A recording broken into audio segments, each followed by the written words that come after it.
What is the point? Selepas kemuliaan yang telah dilakukan, Allah Subhanahu wa taala perintahkan untuk minta ampun. Selepas daripada melaksanakan ibadah haji yang penuh dengan kemuliaan dan kesucian, menyucikan hamba Allah daripada dosanya, tapi Allah Subhanahu wa taala perintahkan wastaghfirullah, minta ampun daripada Allah.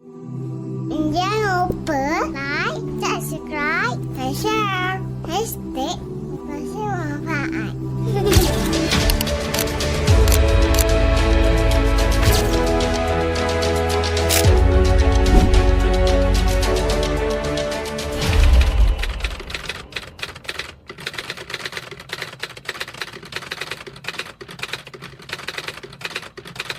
Allah Subhanahu wa taala menyebutkan thumma afidu min haitsu afadhan nas.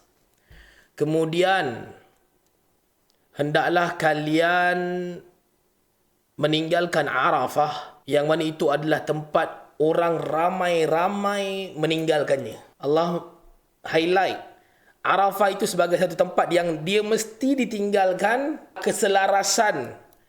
Selepas terbenamnya matahari, orang akan meninggalkan Arafah. Dia jangan kata semua gerak hari ni kita gerak esok Tidak.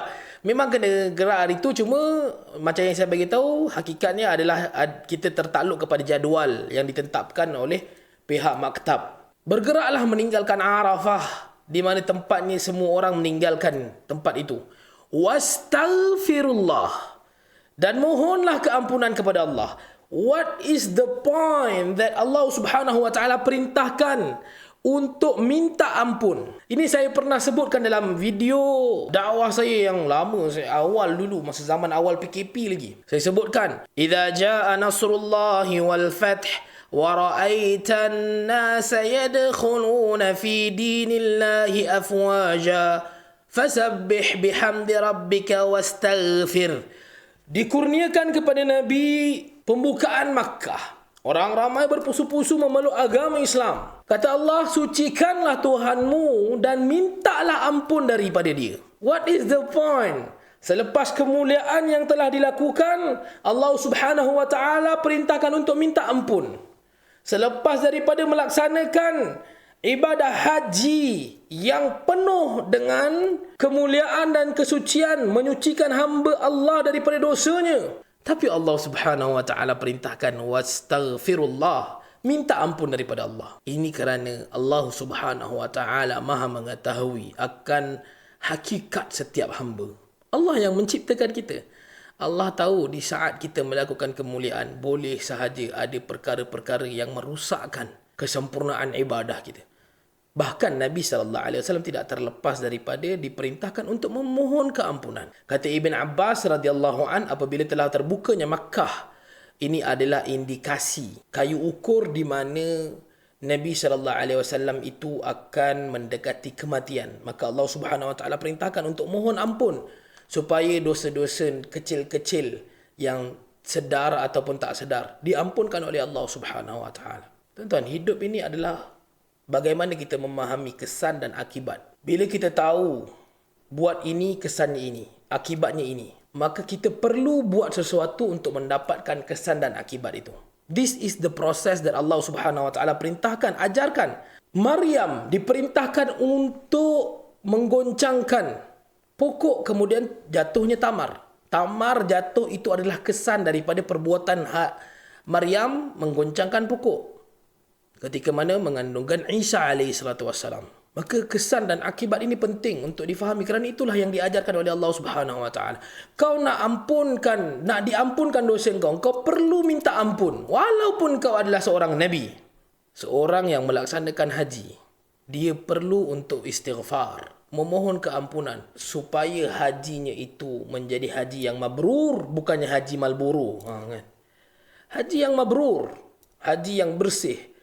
Kata Nabi SAW, hajjun mabrur laisa lahu jazaa'un ilal jannah.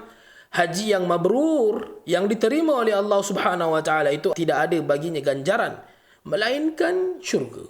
Dan Allah Subhanahu wa taala menyebutkan dengan jelas, sesungguhnya Allah, innallaha ghafurun rahim. Sesungguhnya Allah itu adalah Tuhan yang maha memiliki keampunan, rahim dan maha memiliki kasih sayang. Nabi SAW mengajarkan kepada kita bagaimana selepas memberi salam dalam salat.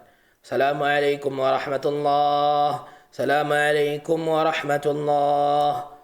Nabi SAW beristighfar 3 kali. Astaghfirullah, astaghfirullah, astaghfirullah. Bukan astaghfirullah al-azim, bukan astaghfirullah al-azim alladzi la ilaha illa huwal hayyul qayyum wa atubu ilaih. Nabi mengucapkan astaghfirullah 3 kali. Hanya astaghfirullah. Dan tentunya perkataan ini lebih mulia kerana ia diucapkan oleh Nabi SAW. Walaupun yang diucapkan oleh orang lain itu lebih panjang. Tapi jelas sekali dalam hadis yang sahih Nabi SAW menyebutkan astaghfirullah 3 kali. Lepas salat, salat kan mulia. Lepas salat minta ampun pula. Kerana di situlah sebenarnya terletak keampunan bagi dosa-dosa yang kita mungkin tak sedar ataupun kita sedar berlaku dalam ibadah kita.